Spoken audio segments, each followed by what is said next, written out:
Reunindo de novo toda a nossa audiência para falar do São Paulo, porque teve print vazado. Deixa eu dar um oi pro Éder Traschini, que está aqui com a gente. Tudo bem, Éder? Boa tarde. Tudo bem, Diego? Boa tarde, Lívia, PVC, todo mundo que acompanha de primeira. Bastante coisa para falar desses bastidores políticos do São Paulo. Já antecipando, né, o processo de 2026, uma mensagem que foi enviada num grupo do Zap, assim como foi o Runco lá no Flamengo, né? Teve eu perguntei para todo mundo, o Éder estava aqui, eu fui perguntar também. Você já mandou um e-mail para o lugar errado? E-mail não, mas no WhatsApp sim. Principalmente no web, aqui às vezes eu vou mandar para alguém, mando no grupo errado. Aí você deu um constrangimento assim. Graças a Deus não foi nada constrangedor, mas assim, quando eu vou mandar alguma coisa assim muito sensível, eu dou uma conferida umas 3 vezes. Entendi. Você já mandou? Já? Já passou um carão? Assim? Já passou um carão. Eu sou campeão nessas bolas fora. Então, é o seguinte, revelou um racha, né, no São Paulo essa mensagem de WhatsApp. Tudo começou com o diretor de comunicação, o José Eduardo Martins, numa mensagem equivocada, naquele erro ali na hora de mandar no Zap, né? Você fala assim, ai! Será que foi erro ou foi propósito? Isso nunca saberemos, né, Éder? Então, a versão é que foi um erro. Sim. Segundo ele, foi uma brincadeira, e aí a gente faz o ponto que foi uma brincadeira de muito mau gosto, mas uma brincadeira que foi mandada num grupo errado. Também estava utilizando o WhatsApp Web, e aí perigo. Foi num grupo errado. Era para ser enviada num grupo onde seria ele, presidente, mais 2 pessoas, e foi enviada no grupo com toda a imprensa que cobre o São Paulo. Chamando o diretor de futebol de um apelido pejorativo. A gente tem aí a imagem do print vazado, pessoal. Coloca aí na tela para a gente ver. Quem ainda não conferiu, dá uma olhada junto conosco. Pelo print, cadê? Print vazado no São Paulo acentua a racha entre Morumbi e Barra Funda. Éder, o que exatamente dizia, meu amigo?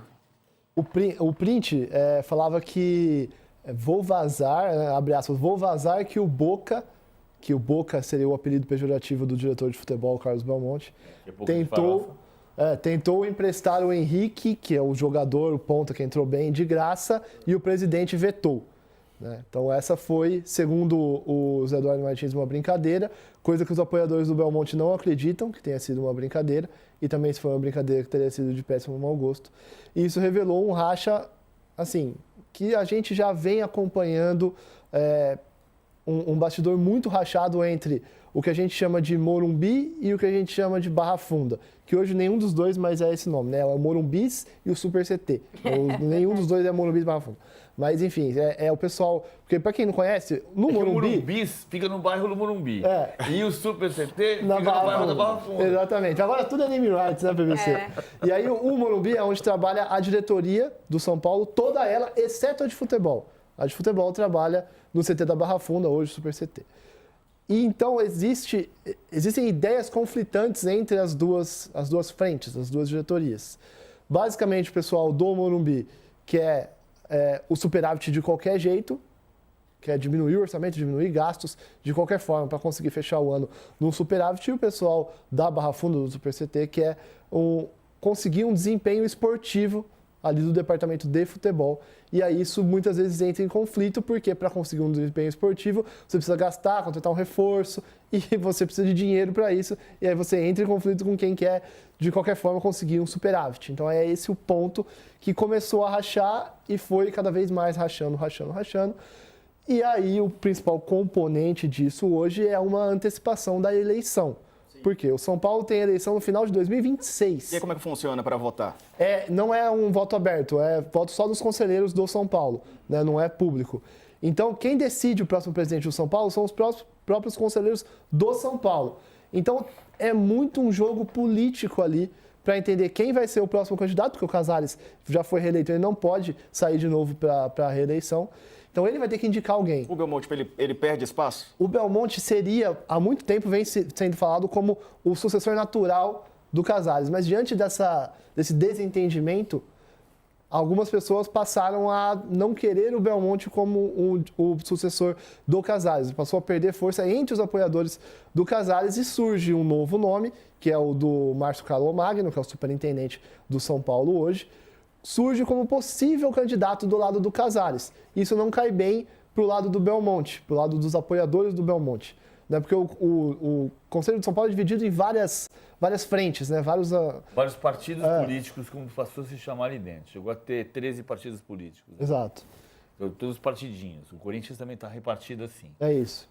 Então, na verdade, o Corinthians está repartido em mais. Eu acho que até o São Paulo tem uma certa uma coesão, digamos. O Júlio Casares conseguiu fazer. O Júlio Casares conseguiu reagrupar. No passado, se dizia o quê? O São Paulo tinha o grupo dos cardeais e tudo se resolvia internamente. E o grande cardeal que resolvia muita coisa internamente era o Lauro Natel. Raimundo Paz de Barros, enfim. Mas o Lauro Natel era um cardeal.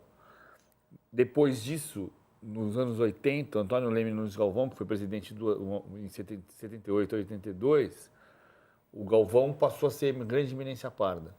Apoiou o Carlos Miguel Aidar em 84, o Carlos Miguel Aidar era um presidente consensual até o final do segundo mandato dele, quando ele indicou o Juvenal Juvencio ao mandato de presidente de 88 a 90.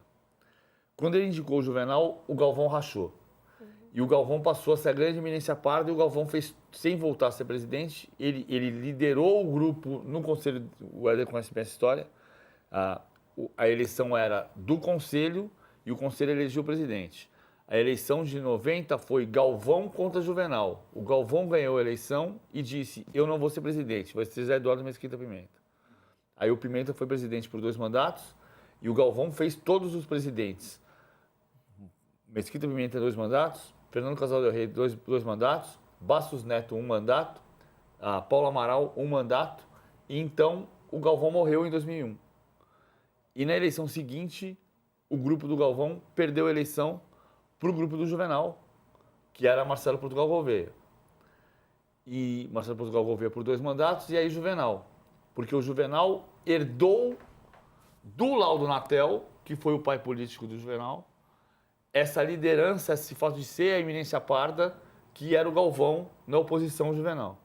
E o Juvenal foi até o final da vida essa eminência parda. O final do mandato do Juvenal, quando ele fez o 3º mandato, isso rachou São Paulo de uma maneira absurda, nos tais 11 ou 13 partidos políticos. O Júlio conseguiu reaglutinar isso. O Júlio não chega a ser uma liderança como foi o Juvenal, ou como foi o Lauro Natel, ou como foi o Galvão. Mas o Júlio reaglutinou isso. Agora, depende dele apoiar um novo candidato à presidência ou dele escolher um outro candidato à presidência. Então, esse racha tem muito... Em teoria, o Belmonte seria indicado pelo Júlio Casares para ser o candidato à sucessão. Quando você descobre que tem um grupo de WhatsApp em que um dos destinatários é o presidente e a mensagem é irônica em relação ao provável futuro candidato... As coisas ficam complicadas. As coisas ficam bem complicadas. Mas falando de futebol, não sei se vocês têm programa para hoje à noite, mas o Hernan Crespo tem. Qual é, pessoal? Coloca aí na tela qual é o programa do Crespo para logo mais. Amanhã, televisão assim, cervejinha, tranquilo, a olhar o rival. O que acontece, acontece, mas vai ser bonito um dia livre. Depois de muito tempo, um dia livre, noite, chegar à noite, ficar tranquilo e olhar o rival. Bonito, bonito programa. Ele vai assistir LDU e Botafogo, né? O Botafogo ganhou o primeiro jogo por 1-0, né? Tem essa vantagem. Ele só errou o dia, né? Porque ele falou isso na terça-feira, porque ele ia fazer isso na quarta-feira. E o jogo é hoje, quinta-feira.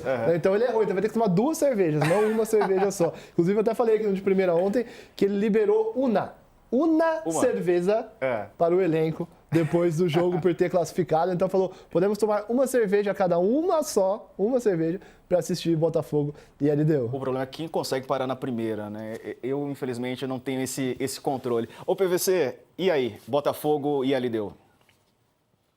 O Botafogo jogou 2 vezes contra a LDU lá e não fez gol, né? O ano passado jogou e perdeu por 1-0, placar que leva para os pênaltis. No ano retrasado empatou por 0-0. O incrível é que, assim, o Botafogo tem só 2 jogadores do jogo do ano passado.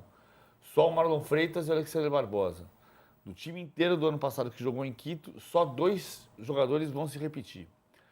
E a experiência na altitude é um fator que é importante para você entender, compartilhar a experiência, falar da velocidade da bola, o que vai acontecer no jogo. Você tem uma noção antes de entrar em campo. Por outro lado, o John, goleiro do Botafogo, o primeiro jogo de Libertadores que ele fez foi no estádio Casablanca contra a LDU. O Santos ganhou 2-1 da LDU em 2020. O Danilo, quando jogava pelo Palmeiras, ganhou do Independente Del Valle em Quito. Então, tem jogadores que passaram por essa experiência e que vão ser importantes. Acho que o Botafogo tem que arrumar um empate. A LDU não é a melhor LDU que a gente já viu. Então, o Botafogo pode voltar classificado. O que você acha, Lívia? Na altitude é mais difícil? É mais difícil, mas né, não é La Paz, pelo menos. Né? Um pouco menor, 2.800 metros de altitude. Então, vai ser um jogo difícil, não é um jogo fácil. É um time copeiro também, um time que se fecha muito bem. Faz diferença, sim, a altitude, mas não deve ser determinante. Eu acho que ainda é um jogo que dá para o Botafogo beliscar, sim, alguma coisa. O time do David Ancelotti aposta no físico bastante. Na altitude isso muda, né? Pode ser prejudicial para o Botafogo logo mais? A gente estava falando aqui ontem da história, eu não aguento, vou ter que contar a história do Macedo de novo. Conta, eu não ouvi. Você estava em casa, mas o Diego não estava, nem a Lívia ouviram. Sabe a história do Macedo? Eu já ouvi. Eu não. Não? Não. O Macedo foi para jogar em Oruro e La Paz. Uhum. E ouviu toda a história da altitude, era muito difícil jogar na altitude. Aí o voo fez uma conexão em Santa Cruz de la Sierra. Aí ele saiu do avião e falou, doutor, pelo amor de Deus, estou passando mal. O doutor falou, mas aqui é Santa Cruz de la Sierra, não é no mar. Né? Tem muito da cabeça também nisso, então. Tem um pouco. Pouco tenho, não dá para você medir, porque cada organismo, cada pessoa se sente de um jeito. Sim, mas você acha que qual vai ser o principal desafio para o Botafogo hoje? É a altitude mesmo? Não, eu acho que é difícil jogar em Quito, mas é mais difícil jogar contra a LDU forte. Por exemplo, o Botafogo empatou 0-0 com a LDU em 2023 na Copa Sul-Americana e aquela LDU era forte, ela foi campeã da Copa Sul-Americana. Hoje, a LDU não é tão forte como era aquela. A dificuldade da altitude diminui pela dificuldade do adversário. Mas para isso o time tem que jogar bem. Uhum. Eu acho que é possível voltar de lá com um empate 0-0 classificado, um empate 1-1 classificado, uma vitória por 1-0 classificado. Mas tem um adversário que tem seu valor. Azulgaray, tem Quinones, jogadores importantes, Grueso, que vão dificultar a vida do Botafogo. Primeira dificuldade é o adversário. LDU. A gente tem aqui o retrospecto, que, aliás, não é bom, viu, gente? Mesmo sendo campeão da Libertadores do ano passado, o Botafogo, inclusive, sofreu na altitude nos últimos jogos. Veja que foram 2 vitórias só, 3 empates e 4 derrotas. O Universitário não é altitude, né? O Universitário é Lima. Não, foi o jogo do ano passado. Fora de casa. A campanha do ano passado. Fora de casa. Ele perdeu para a LDU. Entendi. Fora de casa. Ganhou do Universitário. Ganhou do... agora em 25 que venceu o jogo fora de casa também. Eu falei na altitude, mas são os jogos fora de casa aí do Botafogo. O Botafogo não tem um bom retrospecto assim, né? Olívia, isso influi? Não, eu acho que não. Nesse caso, eu acho que não é determinante. Muito mais pelo momento da equipe, que talvez oscila, né? Às vezes fora de casa, tem essa questão. Mas eu vejo um time bem mais forte do que a LDU e dá para beliscar com certeza essa classificação fora de casa. São Paulo está torcendo por alguém? É claro que oficialmente ninguém fala, né? Mas nos bastidores. De qualquer forma, Diego, vai ser uma revanche para o São Paulo, porque o Botafogo foi quem eliminou o São Paulo na Libertadores do ano passado, mas a LDU também eliminou o São Paulo na Copa Sul-Americana de 2023. Então, de qualquer forma, aí as duas foram nos pênaltis. Né? O São Paulo vence nos pênaltis do Atlético Nacional, que é só a terceira vitória nos pênaltis em 8 nas últimas disputadas. Então, de qualquer forma, vai ser uma revanche para o São Paulo. Não tem uma preferência nesse momento, pelo menos não declarada. Agora, jogar contra o Botafogo aqui economiza uma logística. Né? Isso é um fato, é uma logística que você economiza, que para ir para o Equador não é tão fácil. Agora, o São Paulo tem voo fretado, então também não é uma logística tão difícil assim. Com voo fretado, você sai daqui, desce lá no Equador e acabou. Né? Mas é uma distância de viagem. Vai ser interessante esse confronto, se for, né, FPVC, entre o São Paulo e o Botafogo. Vai ser a revanche do ano passado, que está mais presente na cabeça da torcida do São Paulo do que da LDU, porque o São Paulo valoriza mais a Libertadores do que a Sul-Americana. Ia ser, para o futebol brasileiro, é melhor você ter a certeza de que vai ter um semifinalista, ou São Paulo ou Botafogo na semifinal. Coisa que hoje a Argentina já tem, porque tem Vélez e Racing, um dos dois vai à semifinal. A boa notícia seria essa, né? A garantia de um brasileiro avançando, né, Lívia? Mas eu acho que, independentemente disso, a gente vai ter um brasileiro, inclusive na final. Não tenho muitas dúvidas a respeito disso, não. Diego, só para a gente arrematar a questão política do São Paulo, teve uma coisa que ficou para a gente falar. Chega lá. Tem muita gente fala muita coisa hoje e o cenário político do São Paulo, como a gente estava falando, é um pouco incerto. Mas tem gente no Morumbi que acredita que o Belmonte não termina o ano como diretor de futebol do São Paulo. E por quê? Porque nesse momento todo mundo está olhando, não é nem com uma lupa, é com um microscópio, para qualquer movimentação política que surja do Belmonte, com o grupo dele, de se tornar um pré-candidato. Qualquer movimentação política pode fazer com que configure ele se tornar um pré-candidato, e é uma decisão que ele não tomou ainda, mas uma movimentação dessa pode fazer ele se tornar um pré-candidato, e ele se tornando um pré-candidato, ele teria que deixar o comando do Departamento de Futebol do São Paulo se o Casares de fato não for apoiá-lo. Então tem muita coisa para rolar nos próximos dias, nos próximos meses, para a gente entender se de fato o Casares não for apoiar o Belmonte se definir que ele vai sair como o candidato à presidência, a tendência é que ele deixe o São Paulo. Mas, de novo, é uma decisão que ele vai ter que tomar se ele vai ou não sair para presidente, para saber se ele continua ou não no São Paulo. Ainda não está tomada essa decisão. Ainda não está tomada essa decisão. Não, até porque o Júlio pode anunciar, não parece provável nesse momento, mas o Júlio Casares pode anunciar. Claro. Pode se aproximar do Belmonte e anunciar o Belmonte em março do ano que vem o candidato à sucessão dele. Até porque se o São Paulo avança na Libertadores e ganha uma Libertadores da América, é impensável que o Belmonte não vai ser o sucessor do Casares como próximo presidente. Então, acho que não está a saída do Belmonte, uma possível saída do Belmonte da diretoria de futebol do São Paulo, não está nesse momento ligada ao desempenho esportivo. É mais uma questão política. Se o Belmonte decidir que vai ser candidato à presidência, aí sim ele pode acabar se desligando do atual cargo para então ser um candidato, entre aspas, da oposição. Mas isso a gente vai depender do desempenho esportivo, para saber se o Casares vai ou não apoiar o Belmonte, e do cenário político. Mas está todo mundo muito atento a qualquer movimentação de pré-candidato e de candidatura a um ano e pouco da eleição ainda.